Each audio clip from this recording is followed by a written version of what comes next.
You might be forgiven for asking that particular question, especially if you started following F1 recently. Hartley was picked up by Red Bull way back in 2006 and showed his credentials by winning the European Formula Renault 2.0 Championship in 2007. Despite this, and despite the youngster being made Red Bull's test driver for 2008, and reserve driver for 2009 and 2010, he was dropped by Red Bull after mediocre Formula 3 campaigns over those 3 years. From here, he plugged away in Formula 3.5 and GP2 for a year before making a switch to LMP2 endurance racing and sports cars, before landing a dream drive with Porsche as the German giant made its return to LMP1 racing in 2014, showing his talents away from F1. Hartley grabbed this opportunity with both hands, winning the WEC title with Porsche the following year with Timo Bernhard and former F1 driver Mark Webber as his teammates. Porsche struggled in 2016, but have come back strong this year, allowing Hartley to once again show his talents, winning this year's 24 Hours of Le Mans and leading this year's championship with teammates Bernhard and fellow Kiwi Earl Bamber. The Porsche stablemates lost an early chance to clinch the title this weekend after horrendous conditions meant they finished fourth as former F1 drivers Sebastian Buemi, Kazuki Nakajima and Anthony Davidson took the win in a truncated race. The remaining WEC races do not clash with the remaining F1 events, so even if Hartley is drafted in for the rest of the season by Toro Rosso, he will still have the opportunity to win his second WEC title.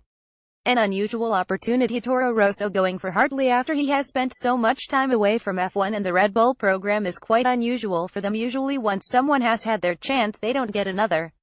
This could well be a sign that the talent farm at Red Bull is drying up somewhat, or at least not working quickly enough to deliver another driver of Pierre Gasly's caliber this season. There are also a raft of former Toro Rosso drivers who are performing well in other series. Sebastian Bourdais and Sebastian Buemi come to mind, but the issue with those guys is that they have already driven for the team, so Toro Rosso would essentially know what they would be getting in the car. By giving Hartley a chance, something he never got first time around, despite being reserve driver for 2 years and performing several tests with Toro Rosso and Red Bull, they are trying something new. Having seen him win the WEC title and Le Mans since he left, it's also likely that Red Bull feel they may have made a mistake by dropping him so early in his career.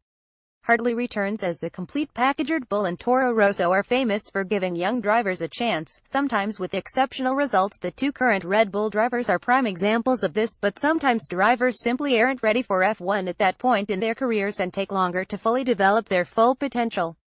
With Hartley appearing to have made that jump by being on the verge of becoming a double world champion in one of the world's top motorsport series, now seems as good a time as any for him to show Red Bull that dropping him was a mistake.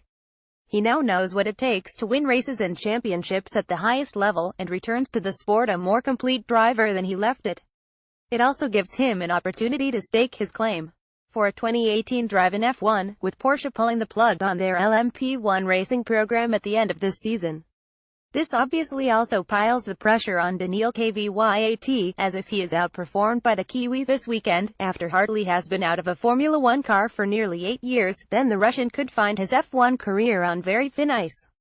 Either way, let us know your thoughts in the comments below. Want to share your opinion? Why not write for us? Previous post, next post, next.